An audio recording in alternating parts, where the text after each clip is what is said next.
Welcome, welcome, welcome. I hope you can hear me. So, I'm just gonna let that play in the background.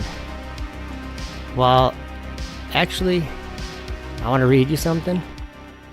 So I'm gonna turn that down. Okay. And let's do this. Okay. So have you heard of the Fermi Paradox? Let's see here. Let's do this. Let's try this once. Whoops, I paused it. Okay, so the Fermi Paradox, named after Italian-American physicist Enrico Fermi, is the apparent contradiction between the lack of evidence for extraterrestrial life and various high estimates for their probability, such as some optimistic estimates for the Drake equation. I'm just reading Wikipedia to you. The following are some facts and hypotheses that together serve to highlight the apparent contradiction. Okay, now realize that when I'm reading this, I'm only just reading this. This is not what I believe. Okay, there are billions of stars in the Milky Way similar to the Sun. With high probability, some of these stars have Earth-like planets in a circumstellar habitable zone. You know, the Goldilocks zone. I can't believe we've all grown up in this world that believe these things. Okay, here's more. Many of these stars, and hence their planets, are much older than the Sun. If the Earth is typical, some may have developed intelligent life long ago. Some of these civilizations may have developed interstellar travel, a step humans are investigating now. Even at the slow pace of currently envisioned interstellar travel, the Milky Way galaxy could be completely traversed in a few million years. And since many of the stars similar to the Sun are billions of years older, Earth should have already been visited by extraterrestrial civilizations, or at least their probes. However, there's no convincing evidence that this has happened. So that's the Fermi Paradox. There was a Big Bang, and we evolved, but apparently, in the billions of years that this has been happening, since the Big Bang, however old the universe is, what do they say, 14 billion years old or something? People aren't thinking about really much at all when they're thinking about this. The concept of a billion years is such a ridiculous fable. It's a fable. It's just an idea that no one can conceive. Our lifetime is like 100 years, and I'll just use that because that's a really easy number to round to. 100 years, that's pretty generous. I'm going to the chat. Hey guys, welcome Chemtrail Cowboy and Anthony Dickinson, Karen and Preston. I saw you this morning at Tony's Coffee House.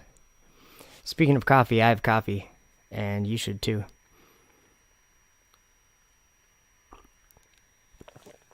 Hey, Sezen, Davey313, Sezen Vorse, how you doing? Good to see you. JJ, hey, how you doing?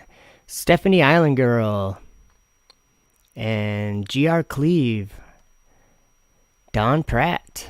Lots of people that I recognize the names of here. Melanie West, hello.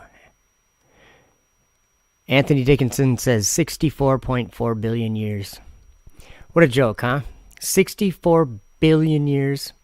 They say, what do they say? The Earth is 4 billion years old or something. Let's just, like, if we really want to make that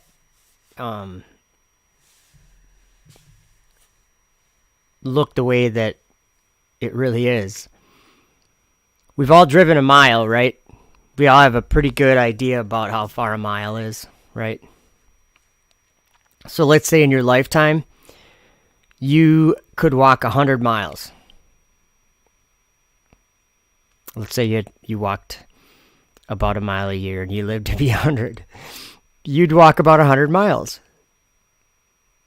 Okay. And we could probably walk 100 miles if you're in good shape. You could probably walk 100 miles in, like, I don't know. I have no idea. A week?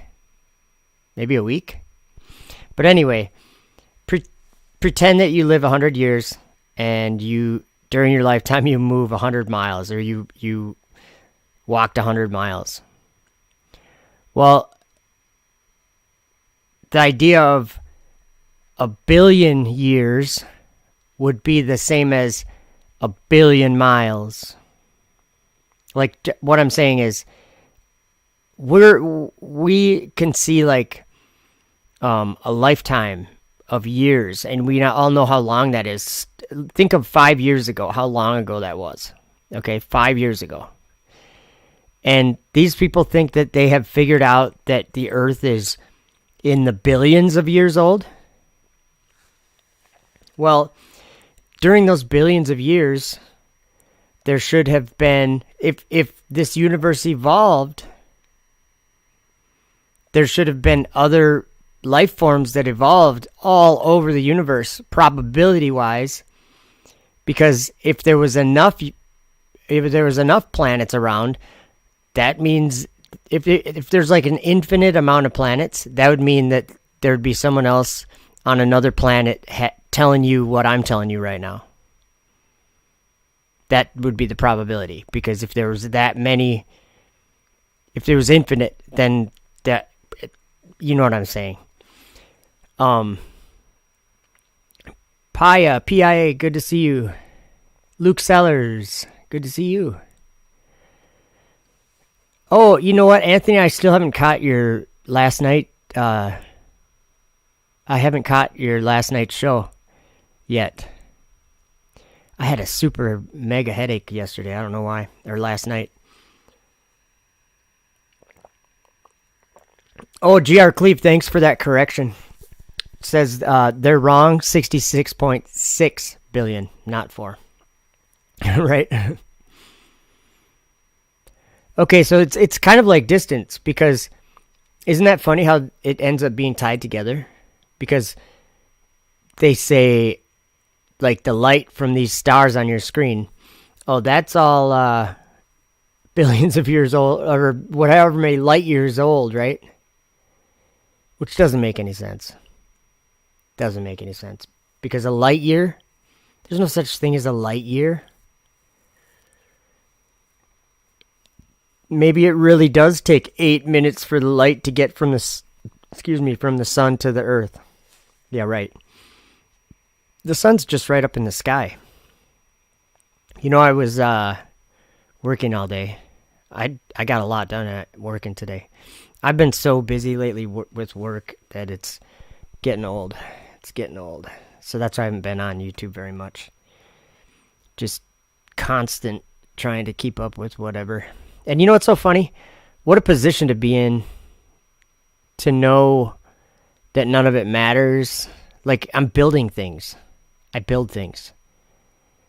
They've got like a short shelf life.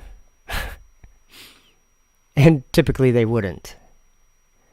What I'm saying is it's hard from my point of view to do work on this, like just to work and building things. It makes absolutely no sense to me to be building things, because things are going to be destroyed and nobody knows that. And that's another situation that, now I can't say nobody knows that, a lot of people know that, but it's a situation that I think is like horrifying to understand some of the things that I understand, and then to watch people that should be trying to understand them or trying to understand these things, they just pass them right up. They're not interested. It's weird, because it's in the Word of God. Like there's a battle that happens in the sky in the book of Revelation. There's a battle, there's a war in heaven. And if you want, you can understand that we are witnessing that war in heaven happening right now. Let me see if I can just play with my CGI a little bit here. Let me just see if I can get something up on the screen. Okay, so it's all good. We got the sky there, right? God made it. All the stars, they circle that Polaris or the North Star. And they all go on their courses like that. In motion over the sky, or over the earth, I mean. In motion. But what happens when this happens? Whoops, that didn't work. Uh-oh. What happens when there's a dragon up there? Didn't someone talk about that? Do you guys know what I'm talking about? Like this? What happens when that's up there? I know a lot of people are like, oh, that's fake. They're faking that. Of course, on the screen right now, it's fake. I put it on there. Watch, I can move it all around. Wee-oo. The point is, though, that there's a dragon, and it gives power to this thing up in the sky. See, it flies up to it, and it attaches. And then you can see them flying over your house in the sky. A dragon. And whatever this thing is called, the ISS. And I know a lot of people there are saying, oh, that's fake. They're faking that. Well, I beg to differ. I think when you say that, you know what you're doing? You're thinking that, you know what you're actually doing is you're struggling and fighting against flesh and blood. But that's not where our struggle is. So the idea that NASA and SpaceX and all these space agencies are faking space, like they're like the people there are in on some conspiracy. People need to start letting go of that, because that's the Bible says that that's not what happens. We're not struggling against our fellow man.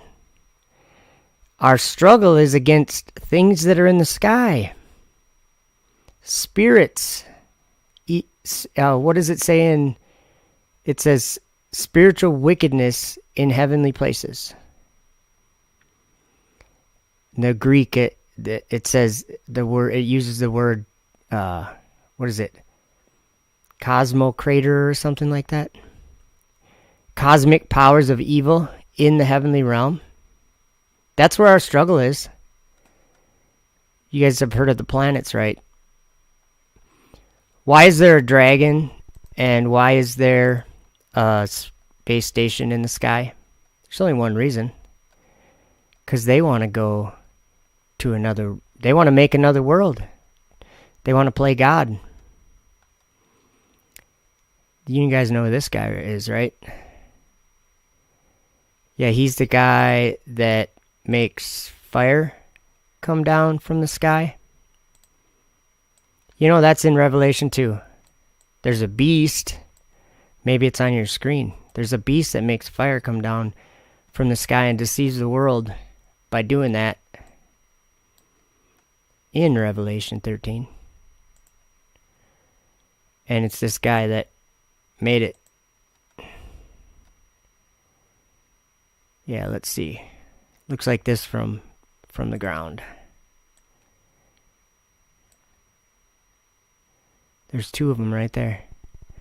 You know, John said he saw the stars being cast to the ground. So did Daniel. Interesting, huh? Looks kind of like this from the ground, too. That's what it looks like from the ground. That's that Falcon 9 rocket that's making all those weird things. That's that booster that lands back on Earth. Okay, so people say space is fake. They're all faking it. No, rockets can't do that. You can't go that high you can't go that high and do that because there's a firmament. People don't understand what the firmament is being held up by. It's the air, or it's the winds. Oop, let me check out the chat here really quick. I wanted to talk to you guys about something though. About reality and the height of man's capabilities. Okay, this is a top fuel drag car. And that's the tire. And the tire pressure is at a certain, they want the tire to flex like that. That's how they can go like 0 to 300 and whatever it is, close, I don't know what it is, 400 miles an hour in whatever, 4 seconds or 5 seconds or something. It's quite the ride. But this is when rubber meets the road, this is the height of man's technology. We can't do any better than this. We can't go faster than those cars go. It's a competition. And there's a limit to what men can do. I gotta check out the chat here. Growler's in the house. What's up, Growler? All right, we got some more people. There is level-headed sheeple whisperer soldiering on. Entities, not aliens. Good call.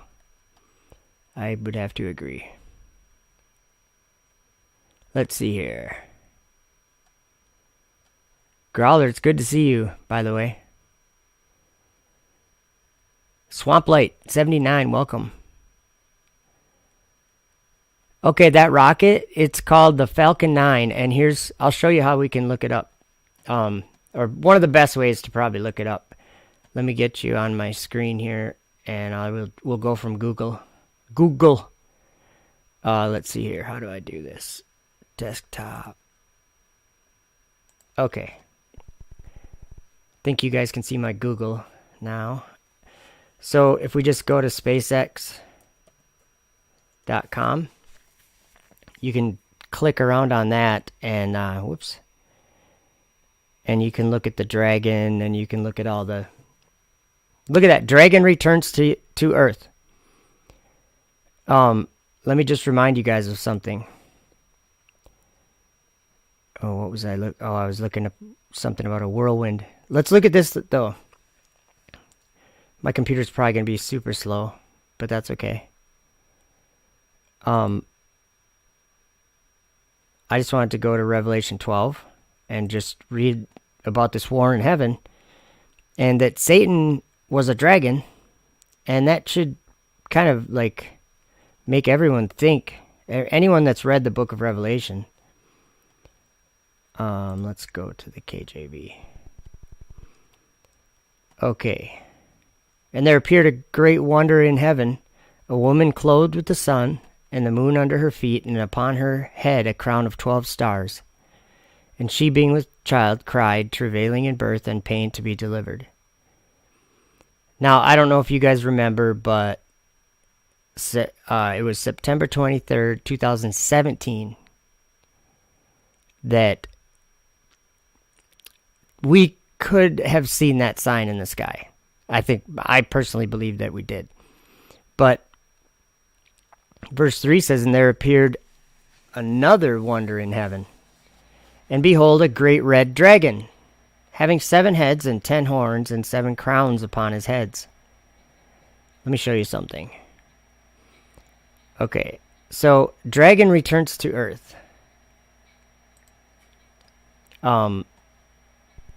Okay, and his tail drew a third part of the stars of heaven, and so it's talking, he's up in heaven. The dragon that he's seeing is up in heaven.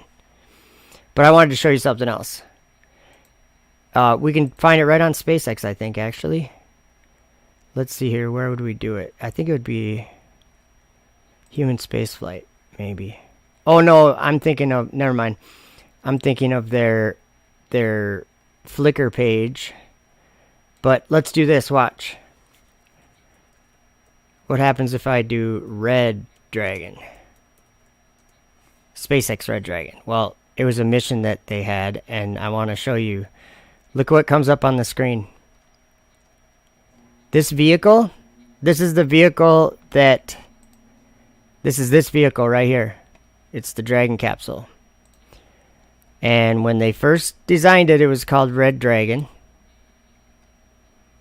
Let's go to, let's see what page. Wikipedia. Let's just go to Wikipedia for some general information. Okay. And I just want to click on this picture. You see that right there? The prophets saw this, you guys. And I know a lot of people just think it's silly. And that's sad because this is something that's in the Bible. We're looking at it right now. So, in verse 7, and there was war in heaven. Michael and his angels fought against the dragon. Okay, so let's just analyze what this could mean right here. Okay, Michael and his angels fought against the dragon. Okay, what if it was this dragon? Okay, what if? What if it was this dragon right here? You guys think it could be? I know it sounds silly. Satan's not a rocket. But hear me out. What if it was this dragon? How would it be fighting? Okay, now this is important. This is my understanding of this. Okay, how could this be, this dragon here, how could that be fighting against Michael and his angels? I'm going to show you. It says, and the dragon fought and his angels and prevailed not, neither was their place found any more in heaven. So, we were on SpaceX. Dragon returns to Earth. Do you guys realize that that's exactly the same kind of thing? Being cast out of heaven. The dragon being cast out of heaven.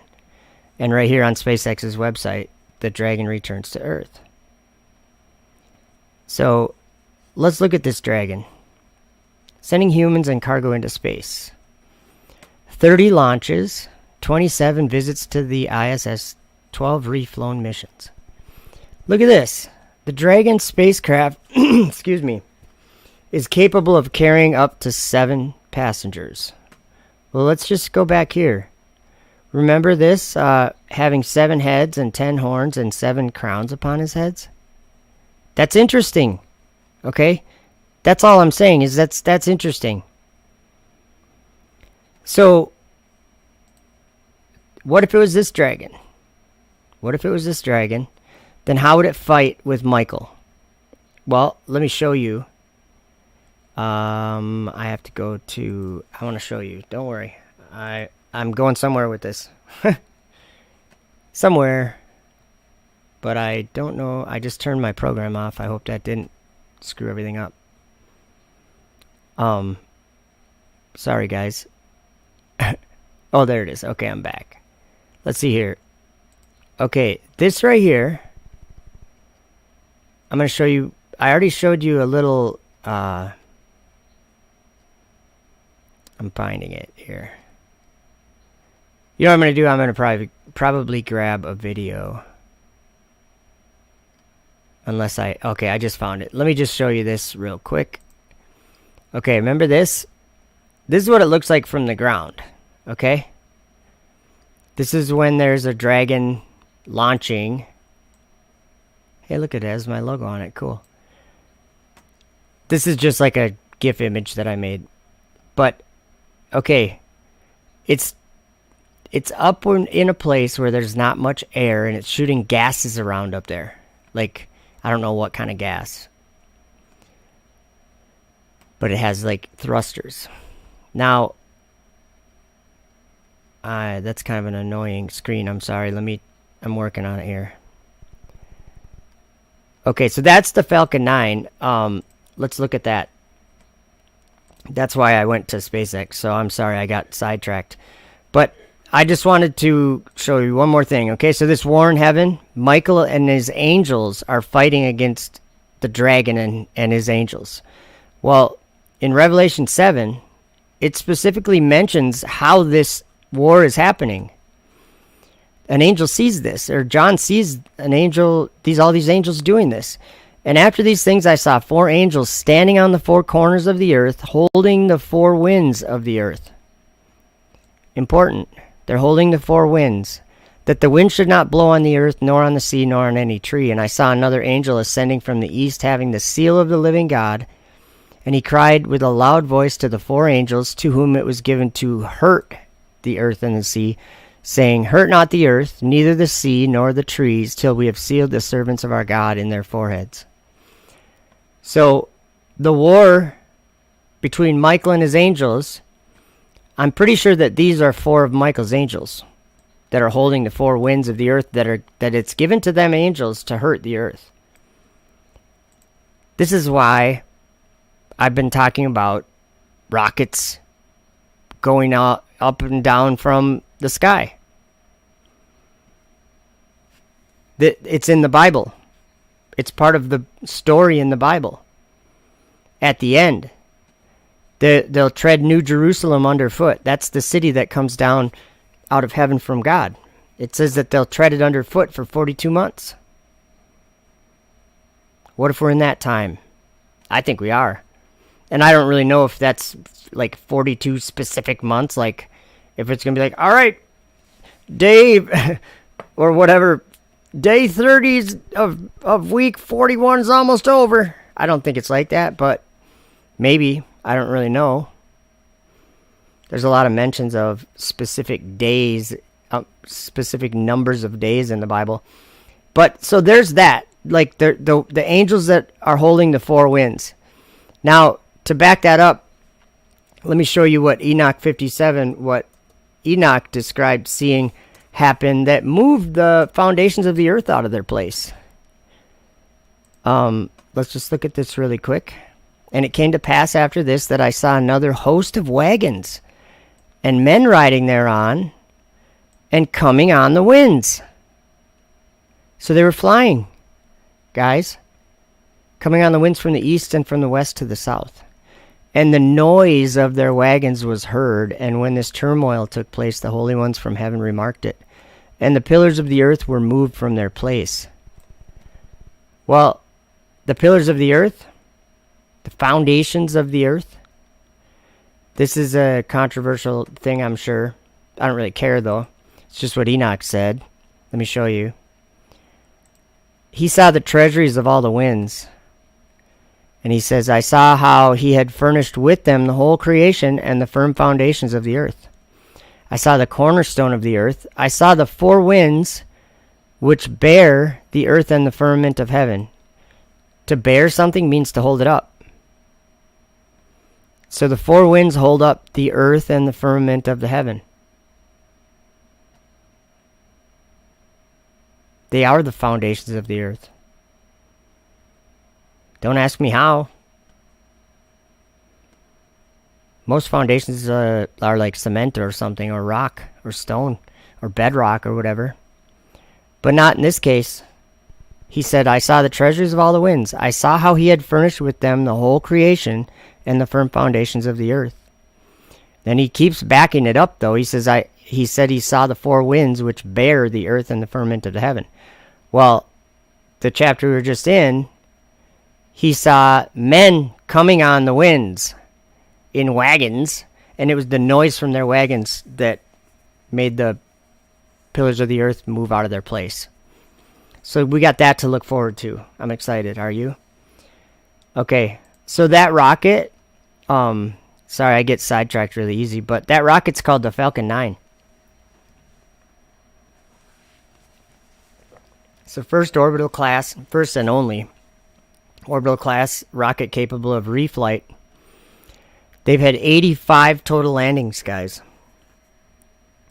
67 of them they've reflown. 125 total launches. So this is a 2-stage rocket, and it speaks like a dragon. Oh, that was just me saying that.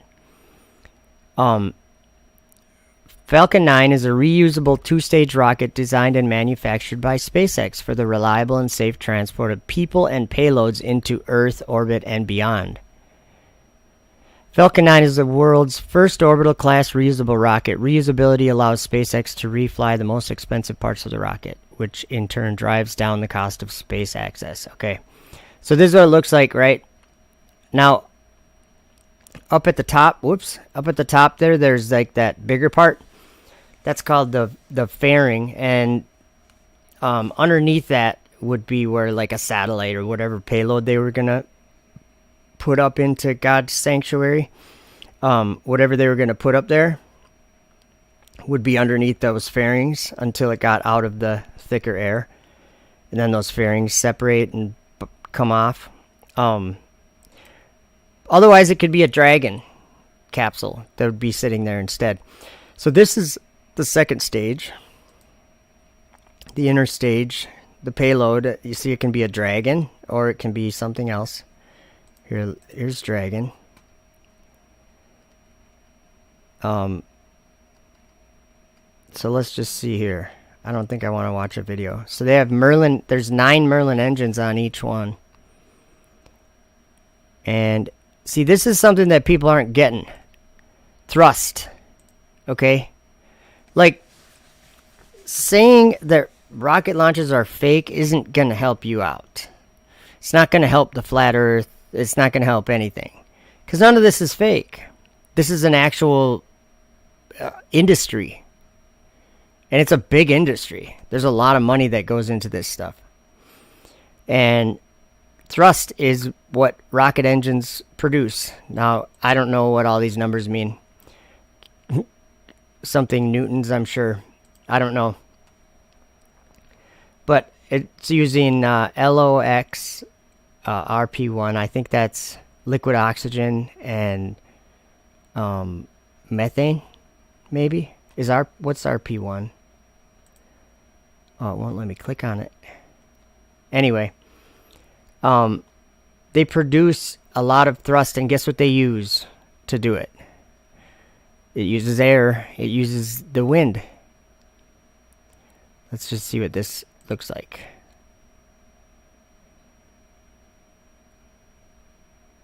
Yeah, it's called the Falcon 9. 3, 2, 1. Liftoff of the Falcon 9. See that? Hear that sound? Vehicles pitching downrange. Stage 1 prop is nominal. Fire in the sky, guys. Stage 1 entry Great startup. iron teeth. Fire coming down from the sky. Right there on your screen. He doeth great wonders. Stage 1 is transonic. Stage Fire. 1 landing we're in startup. It's in your Bible. Stage 1 landing leg deploying.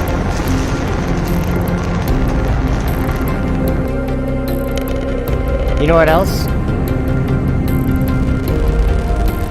He's deceived the world by doing this, guys. Falcon 9 has landed.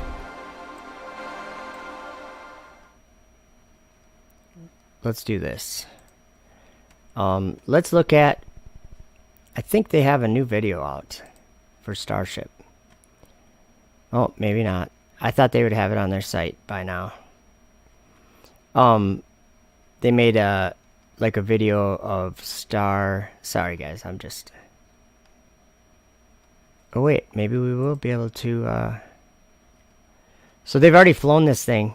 And this thing is the biggest rocket in the world. Or the one that they're making right now. Yeah. 3 Raptor engines. Okay, so where does it... I'm looking for a page where... You know Lucifer, he says in his heart, I will ascend into heaven. Well, that's what NASA and SpaceX and all these space agencies say for their mission statement. If you want to talk about a Luciferianism, it's space flight. And literally only space flight, because Lucifer wants to ascend into heaven and put his throne there and be like God. So what does NASA do? What does SpaceX do? We want to ascend into heaven and make life multiplanetary. Right? Okay, let's look at what these people say. Okay, Mars and beyond. This is kind of sickening, what I'm going to be reading to you here. Okay, this is Elon Musk, a quote from him. You want to wake up in the morning and think the future is going to be great. And that's what being a spacefaring civilization is all about. It's about believing in the future and thinking that the future will be better than the past. I can't think of anything more exciting than going out there and being among the stars.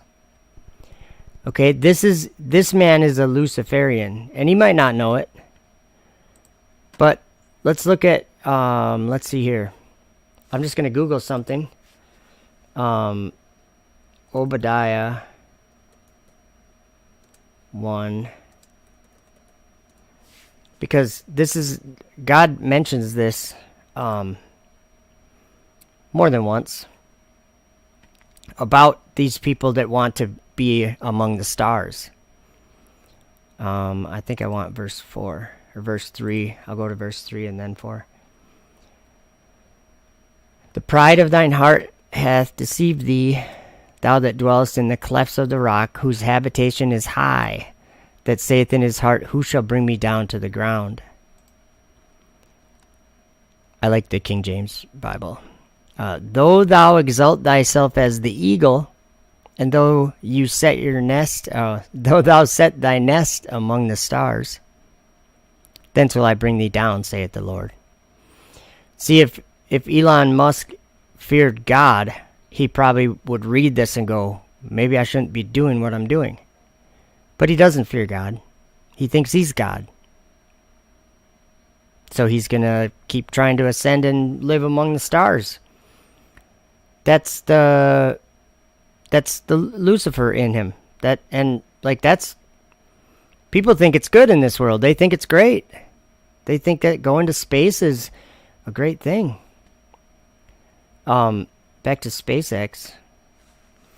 So he says, I can't think of anything more exciting than going out there and being among the stars. Let's see here. Learn more about Starship.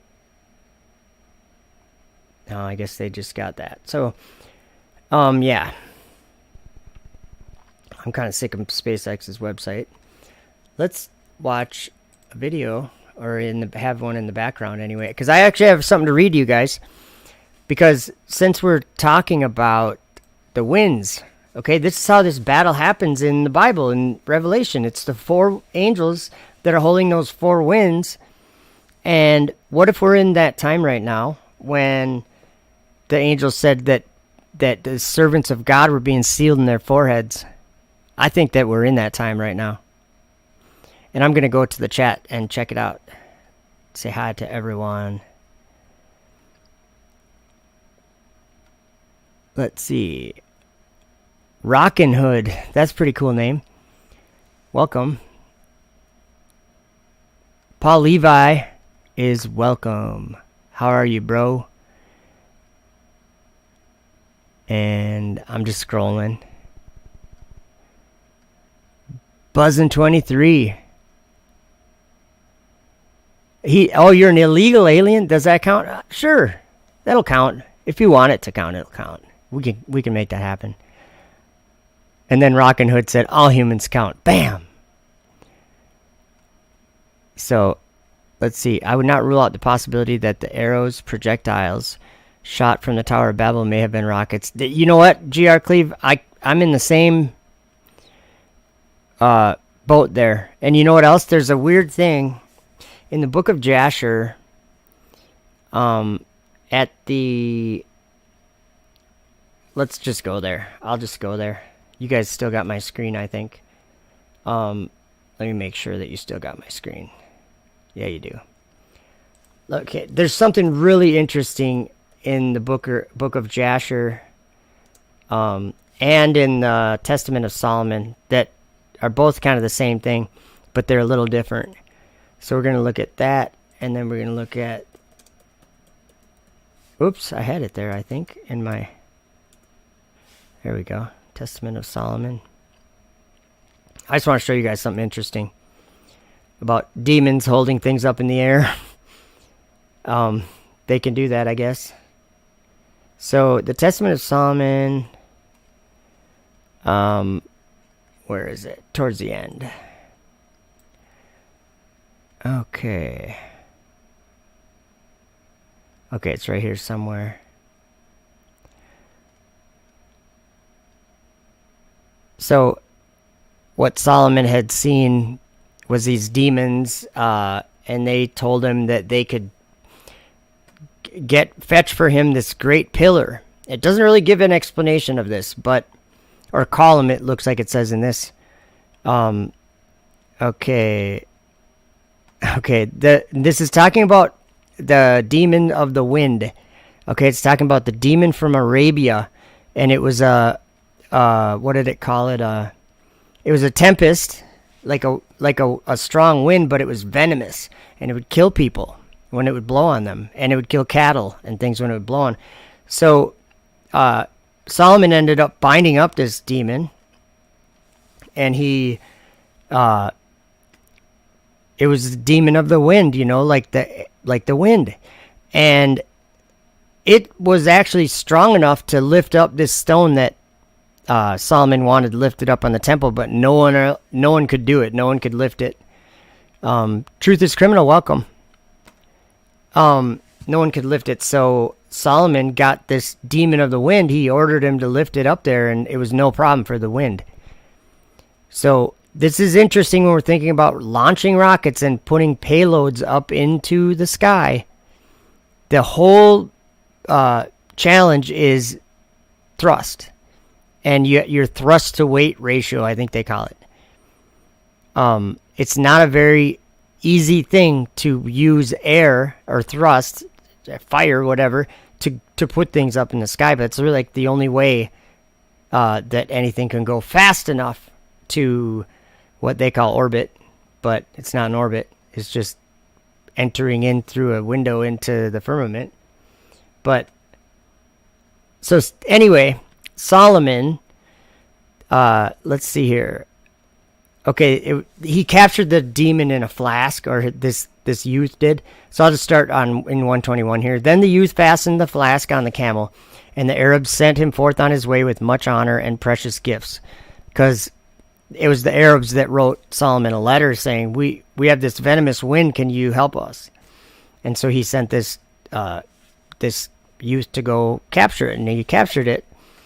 But the youth brought in the bag and laid it in the middle of the temple. And on the next day, I, King Solomon, went into the temple of God and sat in deep distress about the stone of the end of the corner. And when I entered the temple, the flask stood up and walked around some 7 steps and then fell on its mouth and did homage to me. And I marveled that even along with the bottle, the demon still had power and could walk about. And I commanded it to stand up, and the flask stood up, and stood on its feet, all blown out. And I questioned him, saying, Tell me, who art thou? And the spirit within said, I am the demon called Ephipus, if I'm saying that, Ephipus, that is in Arabia. And I said to him, Is this thy name? And he answered, Yes, wheresoever I will, I alight and set fire and do to death. So, because Solomon had power over the demons, and they had to obey him or whatever because he was wise and from God, he could do that. So, and I said to him, By what angel art thou frustrated? And he answered, By the only ruling God that hath authority over me, even to be heard, he that is to be born of a virgin and crucified by the Jews on a cross, whom the angels and archangels worship. He doth frustrate me and enfeeble me of my great strength, which has been given me by my father the devil. And I said to him, What canst thou do? And he answered, I am able to remove mountains, to overthrow the oath of kings. I wither trees and make their leaves fall off. And I said to him, Canst thou raise this stone, and lay it for the beginning of this corner which exists in the fair plan of the temple? And he said, Not only raise this, O king, but also, with the help of the demon who presides over the Red Sea, I will bring up the pillar of air, and will stand it where thou wilt in Jerusalem. Saying this, I laid stress on him, and the flask became as if depleted of air, and I placed it under the stone, and the Spirit girded himself up and lifted it up top of the flask, and the flask went up the steps carrying the stone and laid it down at the end of the entrance of the temple. And I, Solomon, beholding the stone raised aloft and placed on a foundation, said, Truly the scripture is fulfilled, which says, The stone which the builders rejected on trial, the same has become the head of the corner. For this is not mine to grant, but God's, that the demons should be strong enough to lift up so great a stone and deposit it in the place I wished. So he's clearly showing that the wind had a lot of strength, more strength than any of the other demons. It was the wind. So then, and Epiphus led the demon of the Red Sea. Oh wait, I'm sorry, I skipped some. No, I didn't. Okay, and Epiphus led the demon of the Red Sea with the column, and they both took the column and raised it aloft from the earth. Now just think of a rocket booster, okay? Raised it aloft from the earth, and I outwitted these two spirits so that they could not shake the entire earth in a moment of time. See, they were going to shake the earth with that pillar. And then I sealed round with my ring on this side and that, and said, Watch. And the spirits have remained upholding it until this day. For proof of the wisdom vouchsafed to me, and there the pillar was hanging of enormous size in midair, supported by the winds. And thus the spirits appeared underneath like air, supporting it. And if one looks fixedly, the pillar is a little oblique, being supported by the spirits. And it is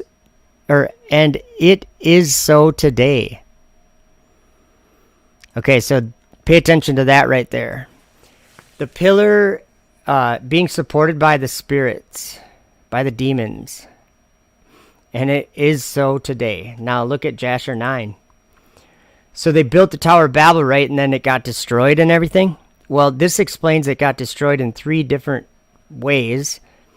And there's a crazy thing here, too. Okay, verse 37 in Jasher chapter 9. And they ceased building the city and the tower, therefore he called the place Babel. For there the Lord confounded the language of the whole earth. Behold, it was at the east of the land of Shinar. And as to the tower which the sons of men built, the earth opened its mouth and swallowed up 1/3 part thereof. And a fire also descended from heaven and burned another third. And the other third is left to this day, and it is of that part which was aloft. And its circumference is 3 days' walk. So in other words, the tower was destroyed 3 different ways. 1/3 of it was destroyed. The earth swallowed it up. The second third is by fire that descended from heaven. And then the third part, that's still up there aloft. Wonder what that looks like. Let me try to remind you what I think. I mean, you guys, the things on earth that have happened, they're going to happen again. And there's nothing new under the sun. Like, I think there's a reason why. Let me go to this here. Remember when I had the space station up on a third part of the tower is still aloft to this day. Same thing with the demons and the dragon.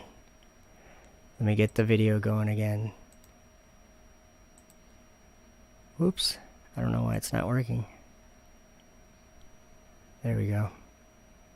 So, this guy that Daniel wrote about, Daniel said or wrote that he would try to change times and laws. And if we think about where do we get times from? We kind of get times from certain laws that God gave to the luminaries, to all the stars, sun, moon, and stars. And now men have been trying to put them up there. There's stars that men put up there. They call the ISS their palace in the sky. You know what? Let me read you something. Let me just let this music go a little bit, and I'm going to look something up and then I'm going to read it. So I'll come right back.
Sorry guys, I know that's annoying. It only happens when I'm looking up verses on my computer. Let me just read this to you. Okay, I'll start playing this again. Okay, this is John 14, verse 1. Let not your heart be troubled. Ye believe in God, believe also in me.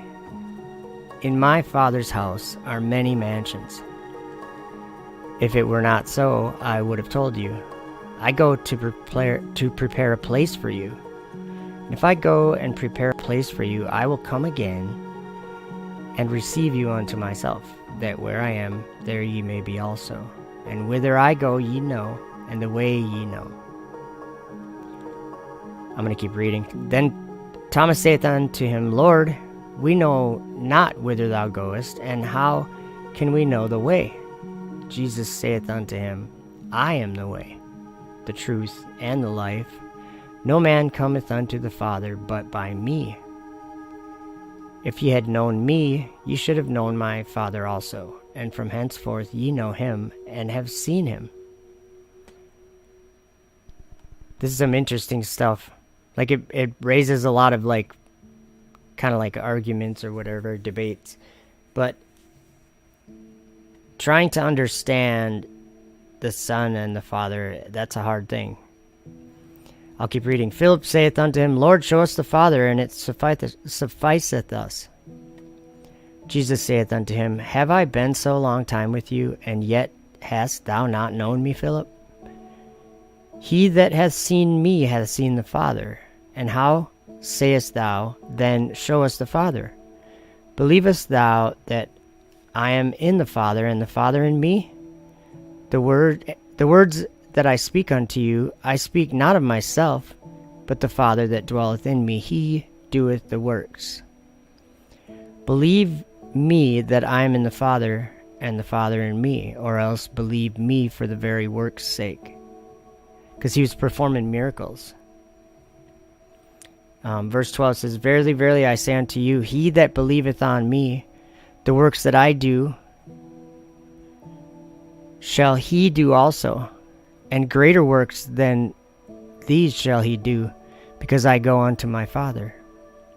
And whatsoever ye shall ask in my name, that will I do, that the Father may be glorified in the Son. If ye shall ask anything in my name, I will do it.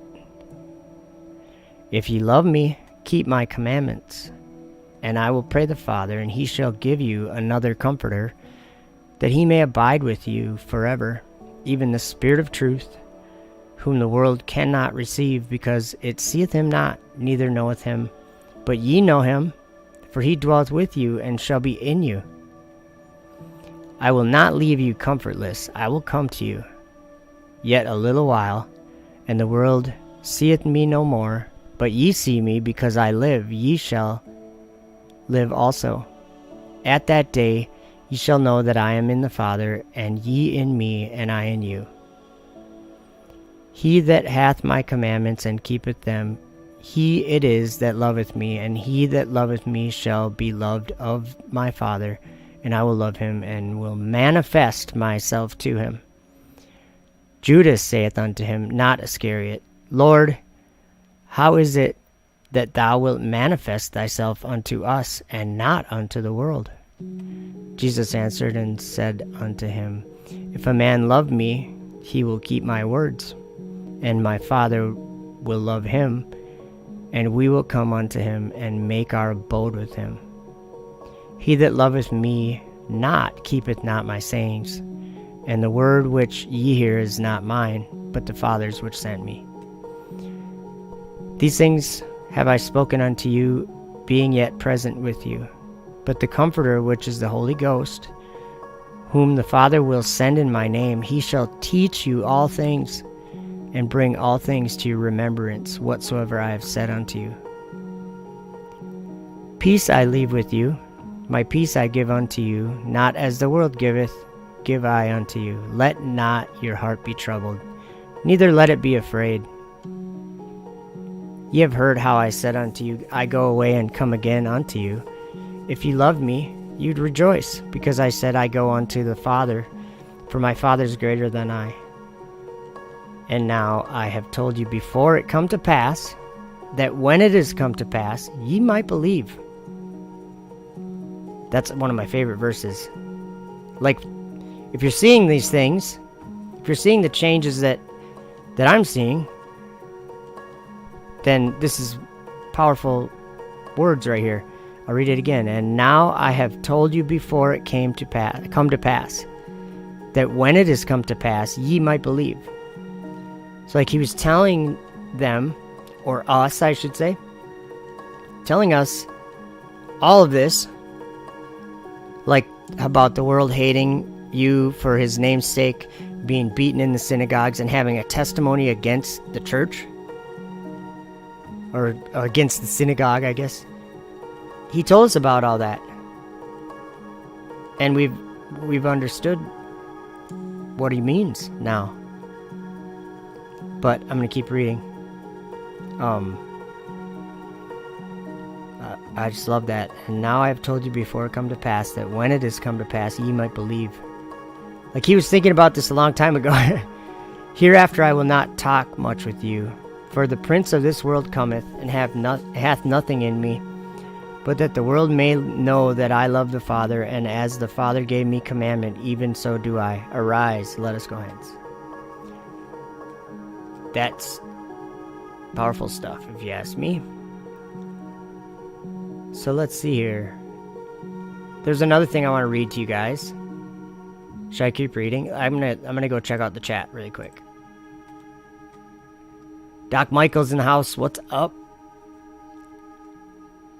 And let's see here. Truth is Criminal. I think I said hi to you. Rin Tin Tin, welcome.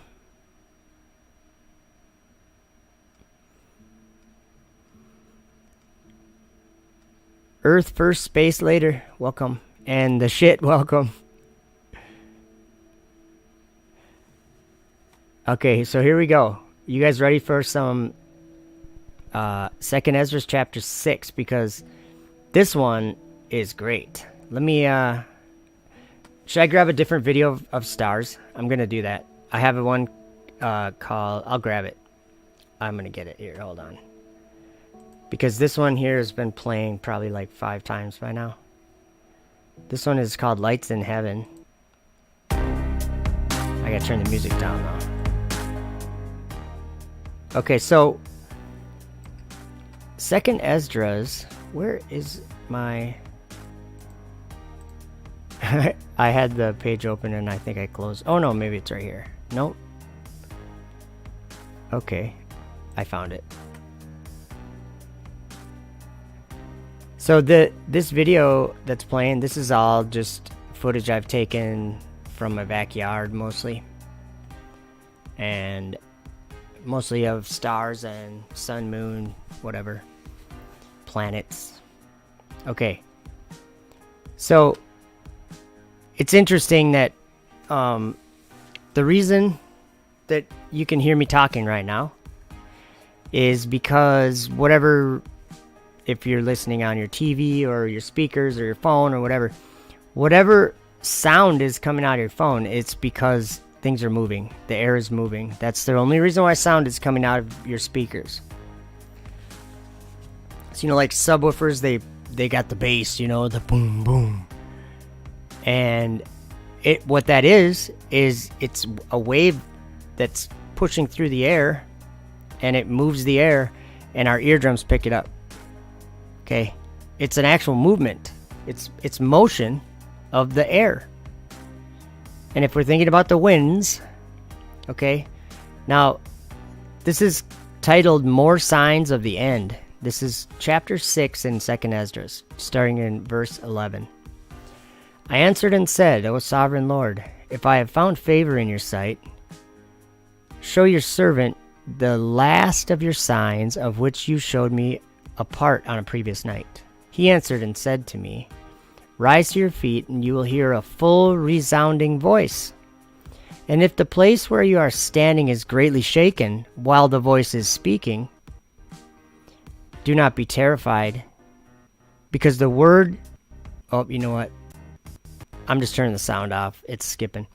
Now pay attention to, think of the biggest voice, like Wizard of Oz voice or whatever. Just think of, the biggest voice you could imagine. If it spoke, it would shake the ground. You know what I mean? Like if it was the biggest voice, like God's voice, okay? It would shake the ground. But so let me read that again. He answered and said to me, Rise to your feet, and you will hear a full resounding voice. And if the place where you are standing is greatly shaken, while the voice is speaking, do not be terrified. Because the word concerns the end, and the foundations of the earth will understand that the speech concerns them. They will tremble and be shaken, for they know that their end must be changed. When I heard this, I got to my feet and listened. A voice was speaking, and its sound was like the sound of mighty waters. It said, The days are coming when I draw near to visit the inhabitants of the earth, and when I require from the doers of iniquity the penalty of their iniquity, and when the humiliation of Zion is complete, when the seal is placed upon the age that is about to pass away, then I will show these signs. The books shall be opened before the face of the firmament, and all shall see my judgment together. Children a year old shall speak with their voices, and pregnant women shall give birth to premature children at 3 and 4 months, and these shall live and leap about. Sown places shall suddenly appear unsown, and full storehouses shall suddenly be found empty. The trumpet shall sound aloud, and when all hear it, they shall suddenly be terrified. At that time, friends shall make war on friends like enemies. The earth and those who inhabit it shall be terrified, and the springs of the fountains shall stand still, so that for 3 hours they shall not flow. It shall be that whoever remains after all that I have foretold you shall be saved, and shall see my salvation and the end of my world. And they shall see those who were taken up, who from their birth have not tasted death. And the heart of the earth's inhabitants shall be changed and converted to a different spirit. For evil shall be blotted out, and deceit shall be quenched. Faithfulness shall flourish, and corruption shall be overcome. And the truth, which has been so long without fruit, shall be revealed. The truth shall be revealed, guys. Interesting that all these scriptures talk about the truth being revealed at the end, and salvation being revealed in the last time. I think we were all really far off on our understanding of the scriptures. I think that he opened the scriptures to us. So let me play this.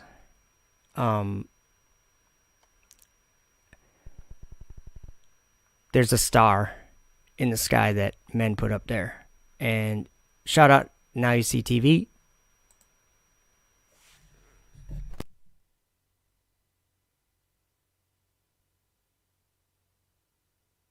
We've been studying as deep as we can into some of the astronomical events that have taken place in the world. And when we start talking about this destroyer, obviously millions of things, something major comes to mind, but a lot of different clues on what a lot of mythologies talk about. I mean, almost all of them have this star or thing or whatever you want to call it that comes forth and creates a catastrophic event that really actually changes, and you'll get into that, but changes time itself. Yeah, it changes time itself. It changes the calendar.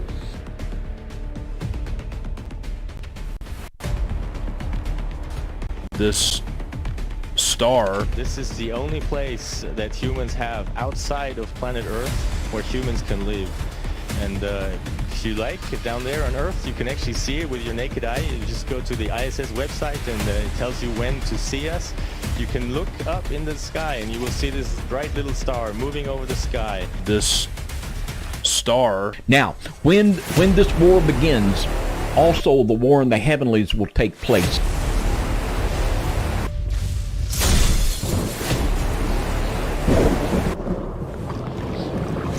And we're going to look at a text here in 2nd Esdras, and we're going to look behind the scenes into the spiritual realm for just a moment. In 2nd Esdras 15:35, and they shall smite one upon another, and they shall smite down a great multitude of stars upon the earth.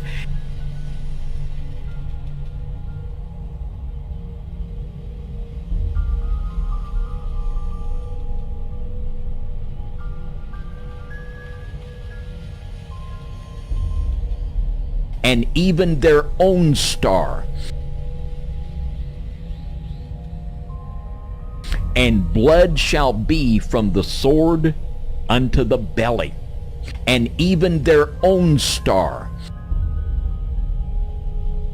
And even their own star. This bright little star moving over the sky. And even their own star.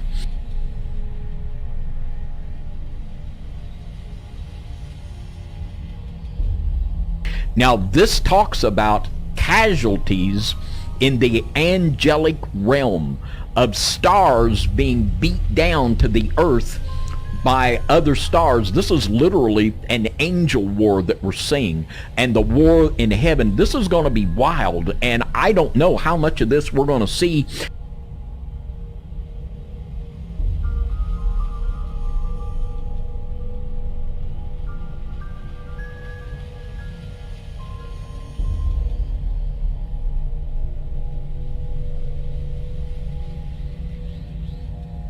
During this time, the word in Isaiah says, you better get in and hide, because there's going to be all kinds of strange going on. This is when Jesus said men's hearts are going to fail them for fear. Their hearts are just going to give out because it's just too much for them. Now, there is a precise correlation to this in the scripture about the smiting down of the stars.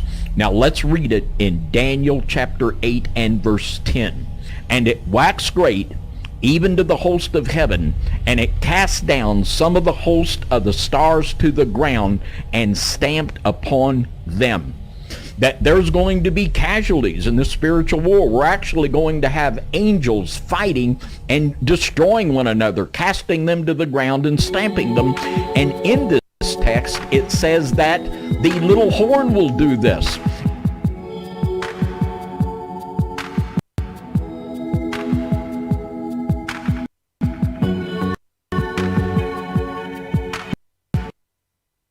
Oh man, sorry guys, I'm trying to do stuff in the background. My computer's just not having it.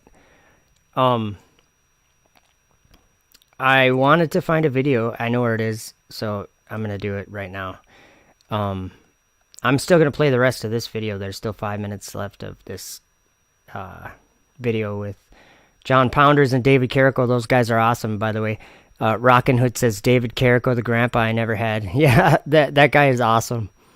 I just love listening to his ideas and the things he says. It's pretty cool. He knows a lot about a lot. when it comes to the scriptures. And he's really, like, he really recalls so many scriptures that are, like, you know, right in the front of my mind. And it's like, how does he know so many scriptures? Because I'm just, like, one person that knows, like, certain scriptures or whatever that stand out to me. How does he know all those? And then he knows all the other ones that stand out to other people too. You wanted to listen to that beat, huh? Buzzin' 23. We're going back to it.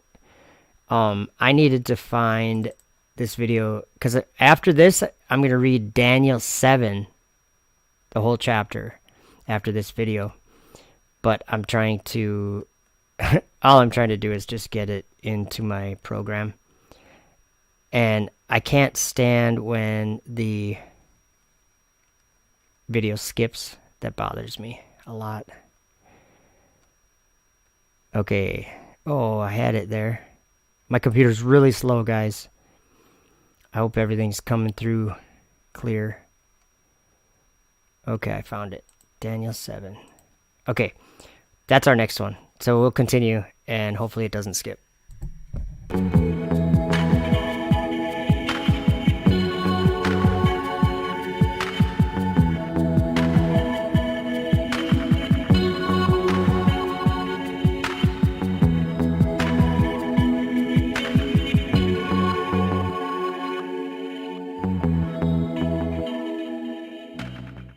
Behold, an he-goat came from the west on the face of the whole earth, and touched not the ground. And the goat had a notable horn between his eyes. And he came to the ram that had two horns, which I had seen standing before the river, and ran unto him in the fury of his power. And I saw him come close unto the ram, and he was moved with choler against him, and smote the ram, and brake his two horns.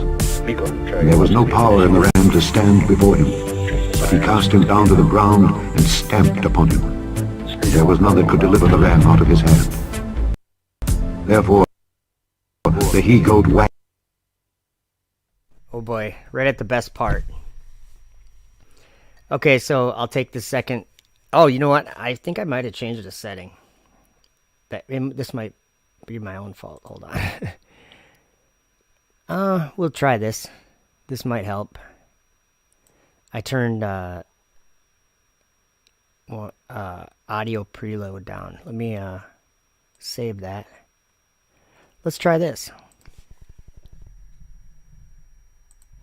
Very great, and when he was strong, the great horn was broken, and for it came up four notable ones toward the four winds of heaven.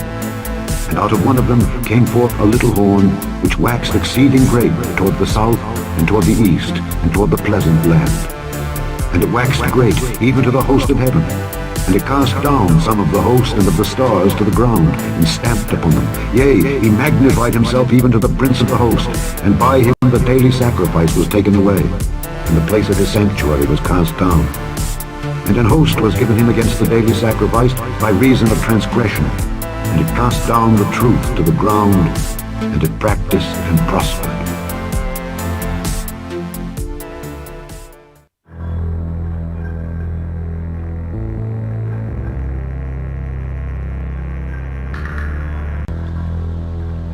And I beheld another beast coming up out of the earth.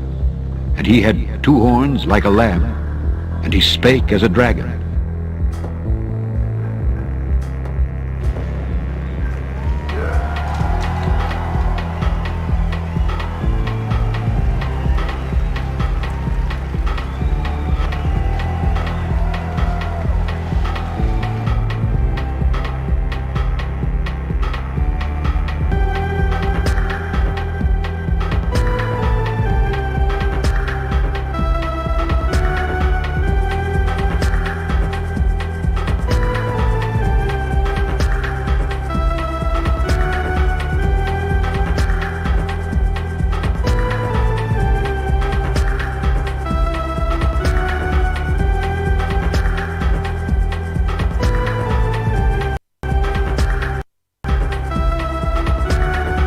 And he doeth great wonders, so that he maketh fire come down from heaven on the earth in the sight of men.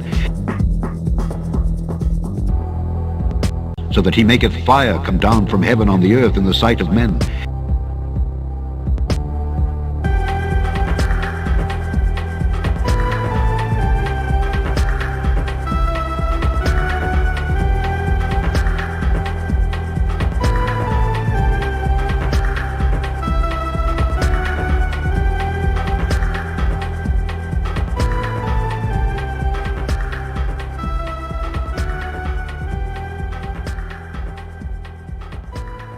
and even their own star. This bright little star moving over the sky. This is the only place that humans have outside of planet Earth where humans can live. And if you like, down there on Earth, you can actually see it with your naked eye. You just go to the ISS website and it tells you when to see us. You can look up in the sky and you will see this bright little star. This star Moving over the sky. Here we are, 6 humans on the International Space Station, the embassy of humankind out in space. And even their own star. You can look up in the sky and And they that dwell on the earth shall wonder, whose names were not written in the book of life from the foundation of the world. When they behold the beast, you can look up in the sky and they behold the beast. you will see this bright little star They behold the beast. moving over the sky. They behold the beast that was, and is not, and yet is. You can see that on many, many nights. And if you see it, think about that humans actually built this. And even their own star. On the International Space Station, outside of planet Earth. So incredibly black, so incredibly dark. It's a bottomless pit of deep black. Wandering stars, to whom is reserved the blackness of darkness forever. Because in the Bible, there's a place where there's darkness forever.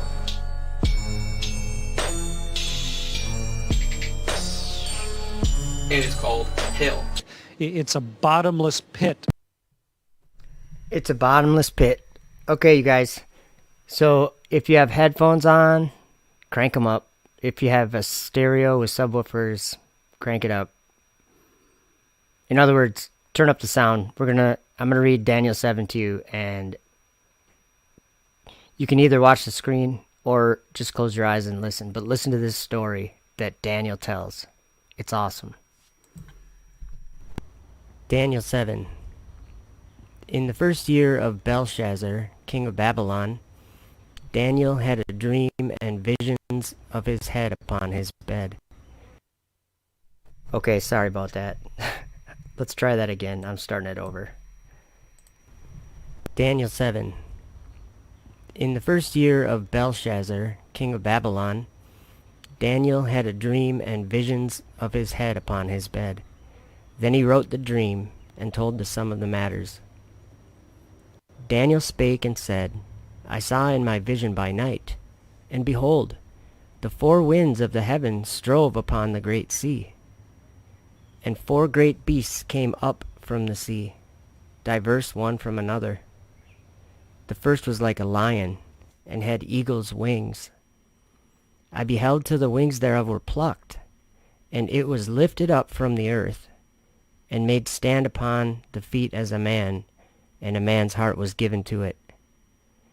And behold, another beast, a second like to a bear, and it raised itself up on one side, and it had 3 ribs in the mouth of it, between the teeth of it.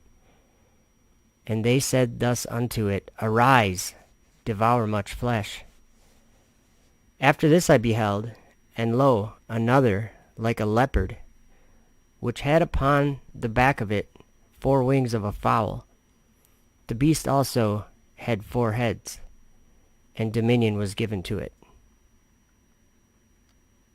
After this I saw in the night visions, and behold, a 4th beast, dreadful and terrible, and strong exceedingly. And it had great iron teeth. It devoured, and brake in pieces, and stamped the residue with the feet of it. It was diverse from all the beasts that were before it, and it had 10 horns. I considered the horns, and behold, there came up among them another little horn, before whom there were 3 of the first horns plucked up by the roots. And behold, in this horn were eyes like the eyes of man, and a mouth speaking great things. I beheld till the thrones were cast down, and the Ancient of Days did sit, whose garment was white as snow, and the hair of his head like the pure wool. His throne was like the fiery flame, and his wheels as burning fire. A fiery stream issued and came forth from before him. thousands ministered unto him, and 10,000 times 10,000 stood before him. The judgment was set, and the books were opened. I beheld then because of the voice of the great words which the horn spake. I beheld even till the beast was slain, and his body destroyed and given to the burning flame. As concerning the rest of the beasts, they had their dominion taken away, yet their lives were prolonged for a season and time. I saw in the night visions, and behold, one like the Son of Man came with the clouds of heaven, and came to the Ancient of Days, and they brought him near before him. And there was given him dominion, and glory, and a kingdom, that all people, nations, and languages should serve him. His dominion is an everlasting dominion, which shall not pass away, and his kingdom that which shall not be destroyed. I, Daniel, was grieved in my spirit in the midst of my body, and the visions of my head troubled me. I came near unto one of them that stood by, and asked him the truth of all this. So he told me, and made me know the interpretation of the things. These great beasts, which are four kings, which shall arise out of the earth. But the saints of the Most High shall take the kingdom, and possess the kingdom forever, even forever and ever. Then I would know the truth of the fourth beast, which was diverse from all the others, exceeding dreadful, whose teeth were of iron, and his nails of brass, which devoured, brake in pieces, and stamped the residue with his feet. And of the 10 horns that were in his head, and of the other which came up, and before whom 3 fell, even of that horn that had eyes, and a mouth that spake very great things, whose look was more stout than his fellows. I beheld, and the same horn made war with the saints, and prevailed against them, until the Ancient of Days came, and judgment was given to the saints of the Most High, and the time came that the saints possessed the kingdom. Thus he said, the fourth beast shall be the fourth kingdom upon earth, which shall be diverse from all kingdoms, and shall devour the whole earth, and shall tread it down, and break it in pieces. And the 10 horns out of this kingdom are 10 kings that shall arise, and another shall rise after them, and he shall be diverse from the first, and he shall subdue 3 kings. And he shall speak great words against the Most High, and shall wear out the saints of the Most High, and think to change times and laws, and they shall be given into his hand until a time and times, and the dividing of time. But the judgment shall sit, and they shall take away his dominion, to consume and to destroy it unto the end. And the kingdom and dominion, and the greatness of the kingdom under the whole heaven, shall be given to the people of the saints of the Most High, whose kingdom is an everlasting kingdom, and all dominions shall serve and obey him. Hitherto is the end of the matter. As for me, Daniel, my cogitations much troubled me, and my countenance changed in me, but I kept the matter in my heart.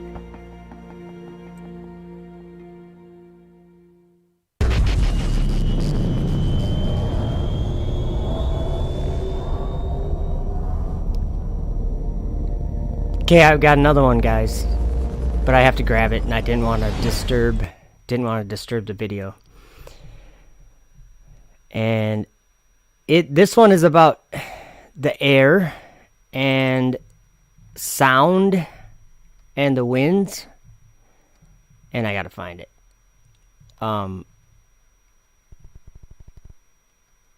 These kind of things are important, I think, for us to understand. Oh, what's this? Ripping the sky? Maybe I can play this. No, let's see here. Is that a right format? No, it's not.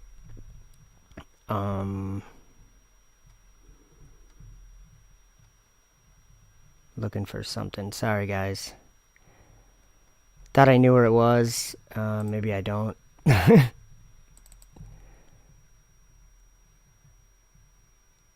I only remembered what I called it. But let me just look one other place here. Ah, here it is. Let's watch this. And then I have another one after that. I have another video I want to play. So check this out, though.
I saw the treasuries of all the winds. I saw how he had furnished with them the whole creation, and the firm foundations of the earth. I saw the cornerstone of the earth. I saw the four winds, which bear the earth and the firmament of the heaven. And I saw how the winds stretch out the vaults of heaven, and have their station between heaven and earth. These are the pillars of the heaven. I saw the winds of heaven which turn and bring the circumference of the sun and all the stars to their setting. I saw the winds on the earth carrying the clouds. I saw the path of the angels. I saw at the end of the earth the firmament of the heaven above.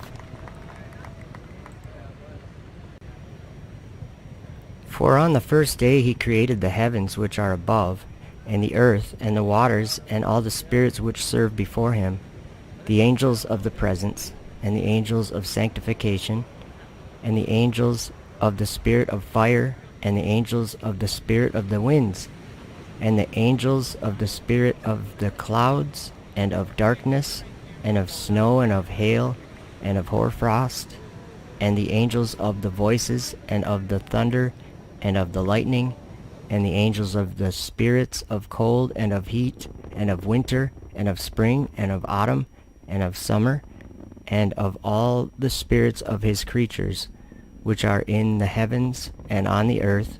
He created the abysses, and the darkness, eventide and night, and the light, dawn and day, which he hath prepared in the knowledge of his heart.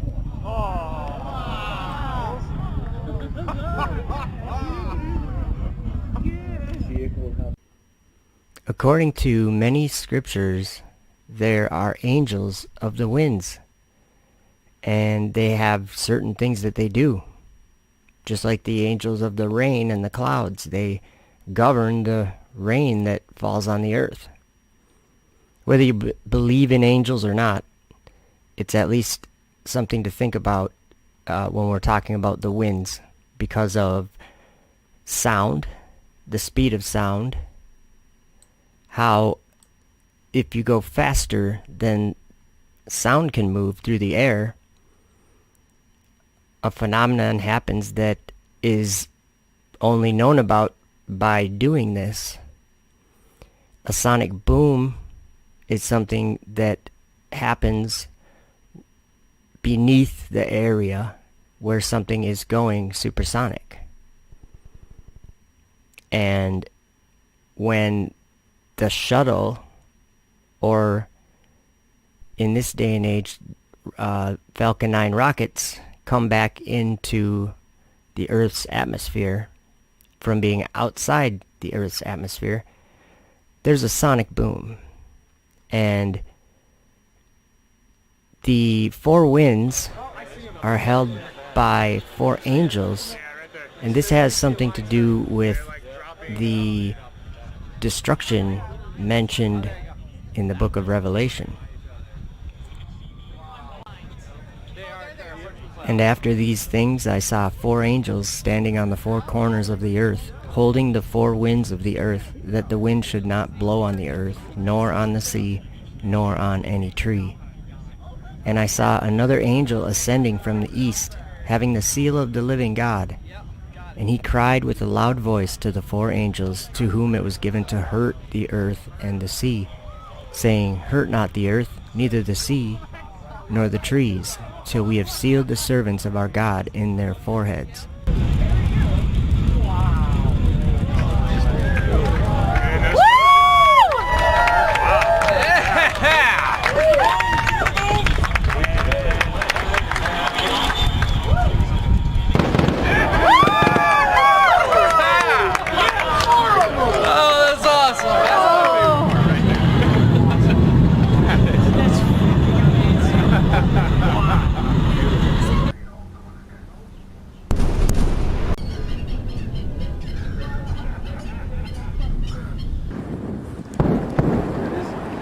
All right, made it back. All right. Holy mother.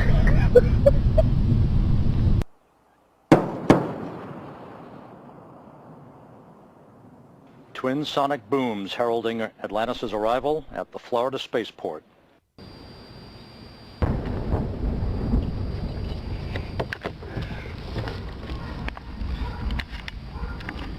Was that a nipple? Don't like that, huh? What's that? Cool. Space shuttle.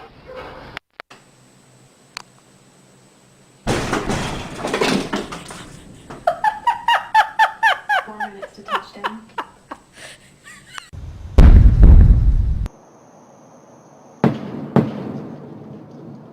Holy crap!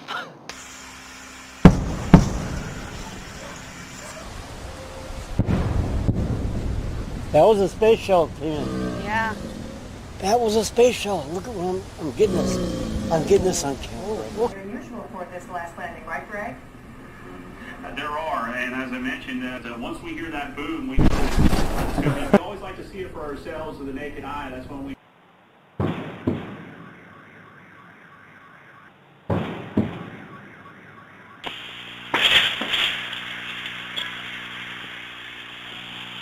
How's the sonic boom? Yeah.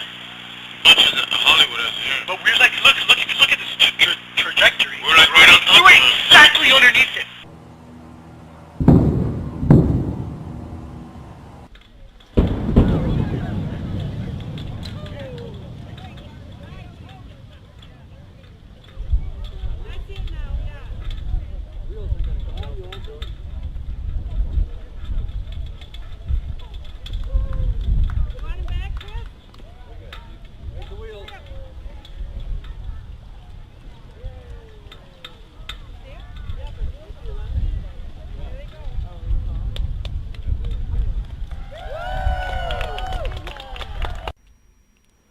There are a lot of people who say that this rocket launching stuff is all fake. And there's several things that you hear about that. But there's some proof that some of this is not fake.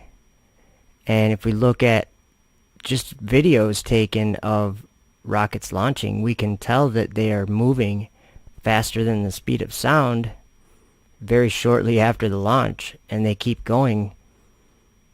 You would only assume that they accelerate through that whole time that you can see them. And the sonic booms.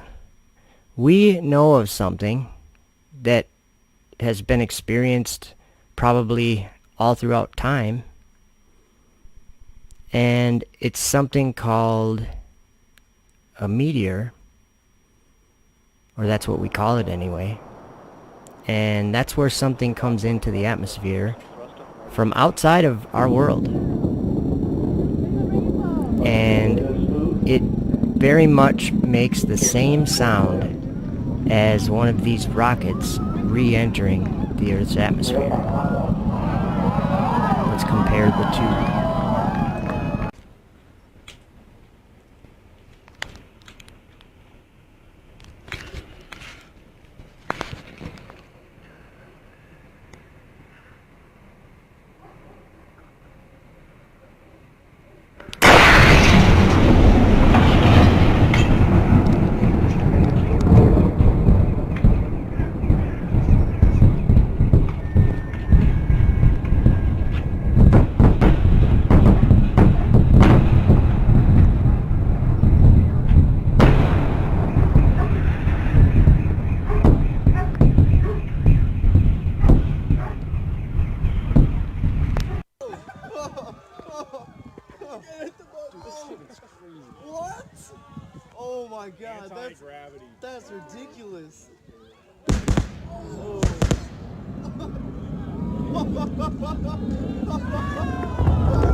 We actually see the same thing happening. We see visually the meteor come in, or the rocket come in, and both of them are moving faster than the sound can move through the air. So that's why we hear a sonic boom. And they're re-entering from outside of the Earth into the Earth, and they're going very fast. The only difference is the rockets have engines to arrest the velocity. So just like with the meteor, there is a sonic boom because it's moving faster than the sound can get to the ground. And sonic booms can be destructive. Another series of booms hit, and at that point we've seen the glass shatter out of the back of her truck. Sonic booms causing destruction. The loud noises could be heard from Port Charlotte to Sanibel Island yesterday. They caused a lot of confusion about exactly what was going on, and as you can see, they also left behind some damage. 4 in Your Corner's Malcolm Johnson speaking with one man who's now looking at paying for a new rear-view window after it shattered from the sound. That's right, Amy. It's not every day that you hear about a sonic boom. So just to refresh everyone's memory, it's caused when planes surpass the speed of sound, causing a boom that can be felt down here on land. Today, I met a man who wants to know, now that the rear view of his truck is blown out, who's going to pay for it? If you've heard the loud booms over the last few days in Southwest Florida, you're not the only one wondering what it is. Maybe it was a gunshot? Nope, not a gunshot, but a sonic boom. The Key West Naval Air Station tells me by phone it's caused by jets flying overhead training on their way to the Gulf of Mexico. Never seen anything like this from a sonic boom. So after we have talked about this, let me read Enoch chapter 57 to you. And it came to pass after this, that I saw another host of wagons, and men riding thereon, and coming on the winds from the east and from the west to the south. And the noise of their wagons was heard. And when this turmoil took place, the holy ones from heaven remarked it, and the pillars of the earth were moved from their place, and the sound thereof was heard from one end of heaven to the other in one day.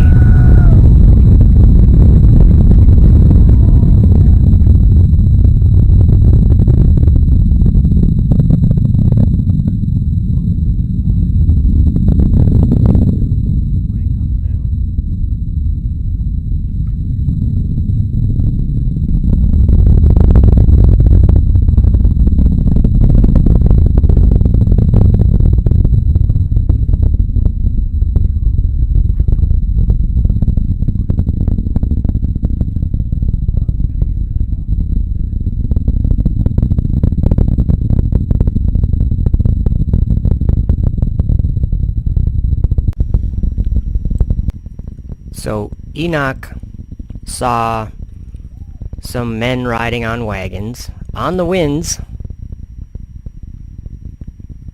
and it was the noise from their wagons that and turmoil that moved the pillars of the earth out of their place, and the sound was heard from one end of heaven to the other in one day. And in Enoch chapter 60, it says this, in the year 500, in the 7th month, on the 14th day of the month, in the life of Enoch, in that parable I saw how a mighty quaking made the heaven of heavens to quake, and the host of the Most High and the angels, 1,000 thousands and 10,000 times 10,000, were disquieted with a great disquiet. And the head of days sat on the throne of his glory, and the angels and the righteous stood around him. And a great trembling seized me, and fear took hold of me, and my loins gave way, and dissolved were my reins, and I fell upon my face. And Michael sent another angel from among the holy ones, and he raised me up. And when he had raised me up, my spirit returned. For I had not been able to endure the look of this host and the commotion.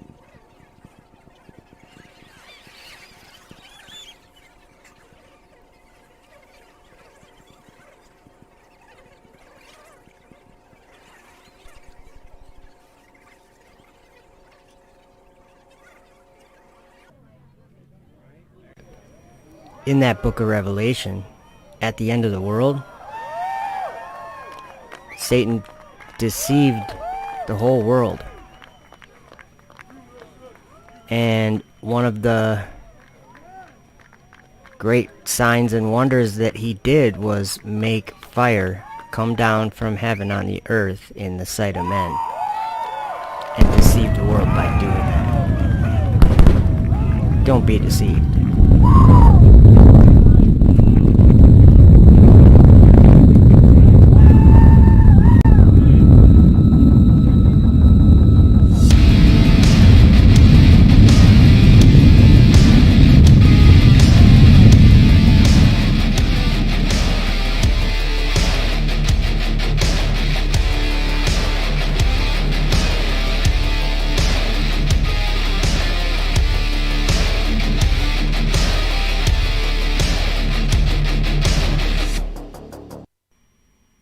Some trust in chariots, and some in horses, but we will remember the name of the Lord our God.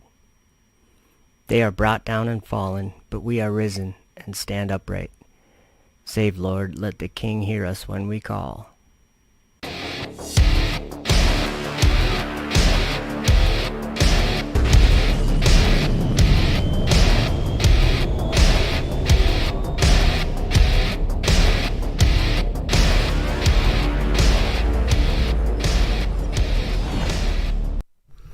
Okay, so I see in the chat, Rockin' Hood says, curious about the word translated to wagon.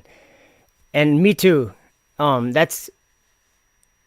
read it in that version, and then I've heard it on YouTube, someone reading it, and it's a popular one. It's on Ancient Astronaut Archive or something, the Book of Enoch.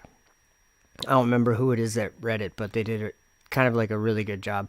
But actually, now that I think about it, one of the best readings of that, Anthony, maybe you could grab it for us, a link to Jake Grant's reading of the Book of Enoch. That's the best one out there.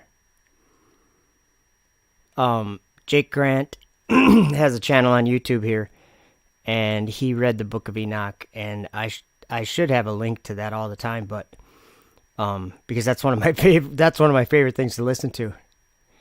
But the word, I think some other word was chariots, wagons or chariots. And here's the thing though. The word, it could be whatever. But to me, what's interesting is that he saw men riding on whatever those chariots or wagons were. He saw them coming on the winds. You don't say that you're coming on the winds if you're driving on the ground.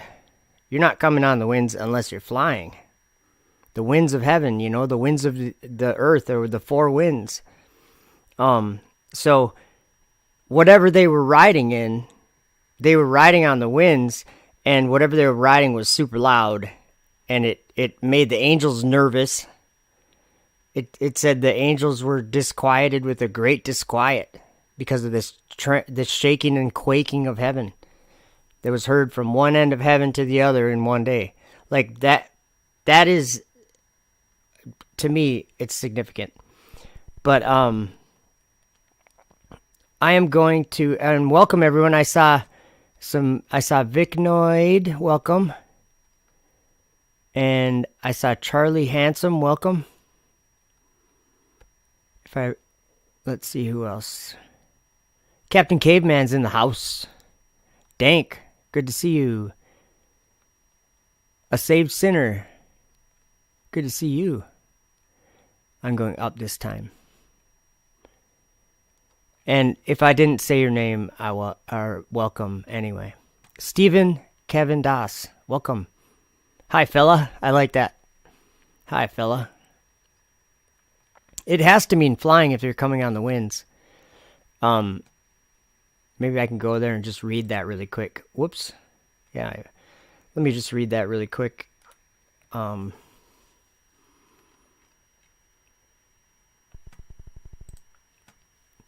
it came to pass after this that I saw another host of wagons and men riding thereon, and coming on the winds from the east and from the west to the south. And the noise of their wagons was heard. And when this turmoil took place, the holy ones from heaven remarked it. And the pillars of the earth were moved from their place, and the sound thereof was heard from one end of heaven to the other in one day. Welcome, Self-Sufficient Human and Rebel Snarfle. You guys got some great names for your channels. That's awesome. Thank you, Anthony. If that's the right one, or maybe that was the one you guys were looking for Zen Garcia, whatever. But yeah, if you guys, or maybe Roderick, or Paul Levi, maybe someone can grab the link for Jake Grant's The Book of Enoch, because that's a great video. That thing should be seen a lot more, because it's kind of like a perfect timing in my estimation.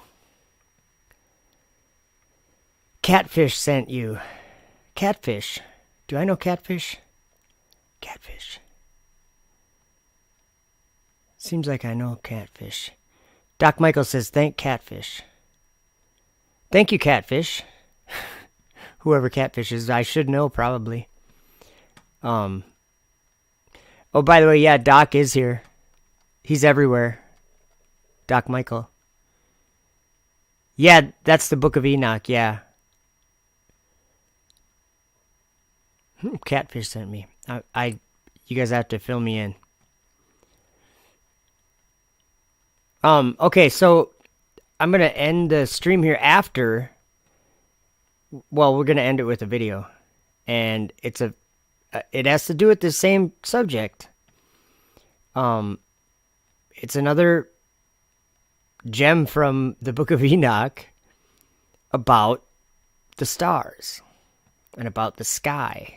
Just like a very general thing, but he went up there and he was shown the secrets of, what was it? The secrets of righteousness.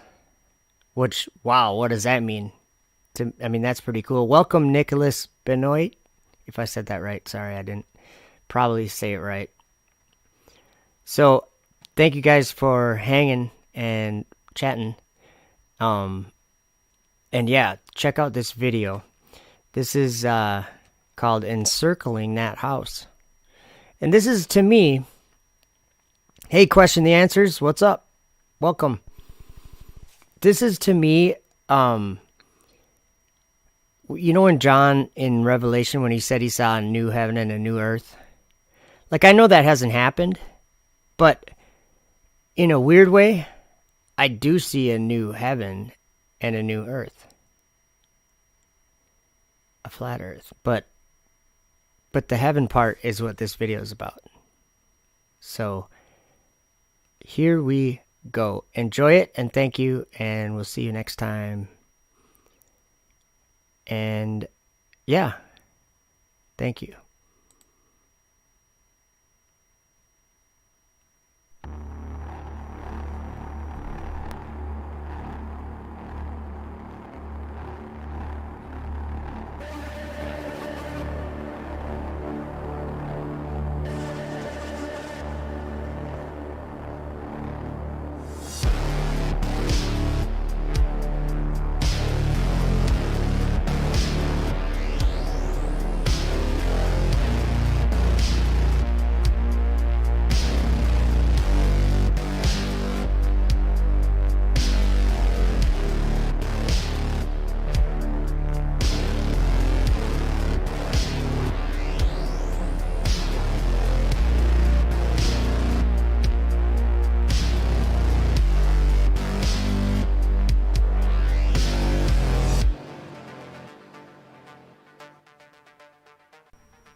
And it came to pass after this that my spirit was translated, and it ascended into the heavens.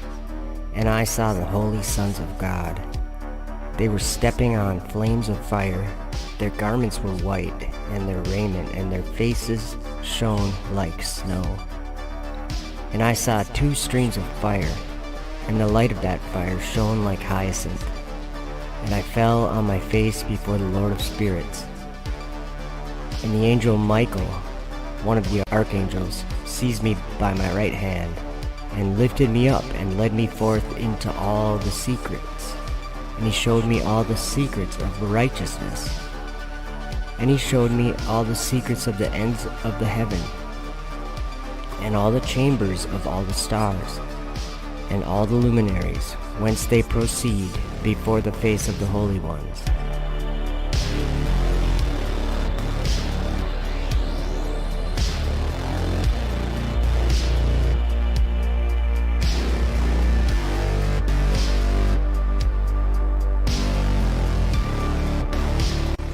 And he translated my spirit into the heaven of heavens, and I saw there, as it were, a structure built of crystals, and between those crystals tongues of living fire. And my spirit saw the girdle which girt that house of fire, and on its 4 sides were streams full of living fire, and they girt that house. And round about were seraphim, cherubim, and ophanim. And these are they who sleep not, and guard the throne of his glory. And I saw angels who could not be counted, 1,000 thousands, and 10,000 times 10,000, encircling that house. And Michael, and Raphael, and Gabriel, and Phanuel, and the holy angels who are above the heavens go in and out of that house. And they came forth from that house, and Michael, and Gabriel, and Raphael, and Phanuel, and many holy angels without number. And with them the head of days, his head white and pure as wool, and his raiment indescribable. And I fell on my face, and my whole body became relaxed, and my spirit was transfigured. And I cried with a loud voice, with the spirit of power, and blessed, and glorified, and extolled.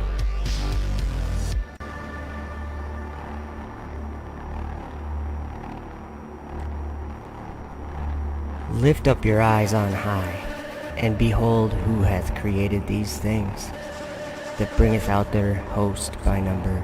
He calleth them all by names, by the greatness of his might.